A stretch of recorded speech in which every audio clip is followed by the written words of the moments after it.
गुरु प्यारी साध संगत जी, नमस्कार जी। आप सब कैसे हो?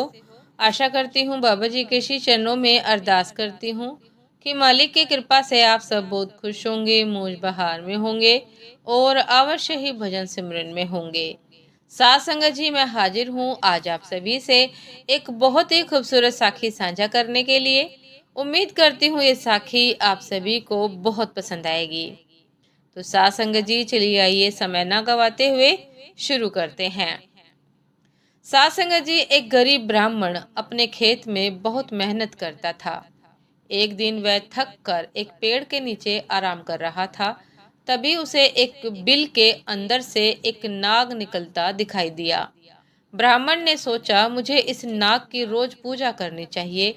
इसकी कृपा से शायद मेरे खेतों में अच्छी फसल होने लगे। उस शाम उस शाम को उसने उस नाग को दूध अर्पित किया और कहा कि खेतों के रक्षक, मैं आपको यह दूध अर्पित कर रहा हूँ। कृपया आप मुझ पर अपनी कृपा रखें। साथ संगत जी, अगली सुबह जब ब्राह्मण आया तो उसने दूध के कटोरे में एक सोने का सिक्का पाया। ब्राह्मण रोज नाग को दूध चढ़ाता और नाग कटोरे में एक सोने का सिक्का छोड़ जाता। जल्द ही वह ब्राह्मण अमीर हो गया। एक दिन ब्राह्मण को किसी काम से शहर से बाहर जाना पड़ा। उसने अपने बेटे से नाग को दूध अर्पित करने को कहा। लड़के ने अपने पिता की आज्ञा का पालन किया। अगले दिन जब बेटा बिल के पास गया तो उसे सोने का सिक्का मिला। लड़के ने सोचा, इस बिल के अंदर जरूर बहुत सारे सोने के सिक्के होंगे।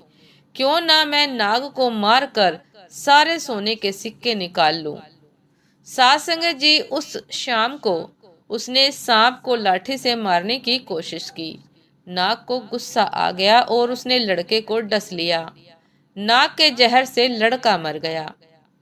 ब्राह्मण जब शहर से वापस आया तो उसे सारी घटना का पता चला। उसने नाग को कोई दोष नहीं दिया। अगली शाम वह बिल के पास गया और उसने नाग को दूध अर्पित किया। साध संगत जी, घायल नाग ने ब्राह्मण से क्रोधित होकर बोला कि तुम अपने बेटे की मौत के बारे में इतनी जल्दी भूल गए और सोने के सिक्के की लालच में फिर यहाँ आ गए। मैं अब तुम्हारा दोस्त नहीं रह सकता। तुम यहाँ हर रोज श्रद्धा से नहीं बल्कि लालच की वजह से आते थे।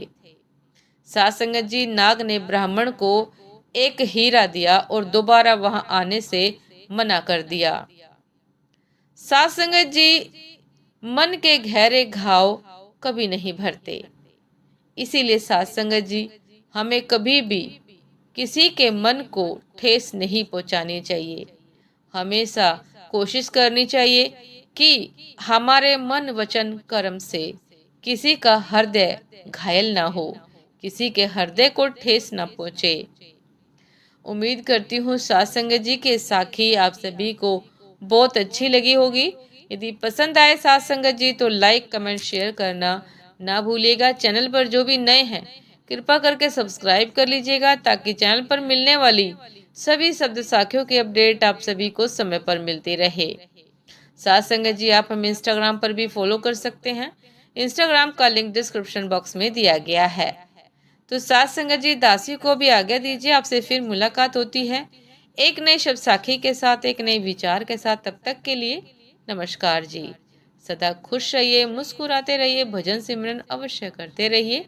निरंकार सदैव आपके अंग संग सहाय रहे। नमस्कार जी।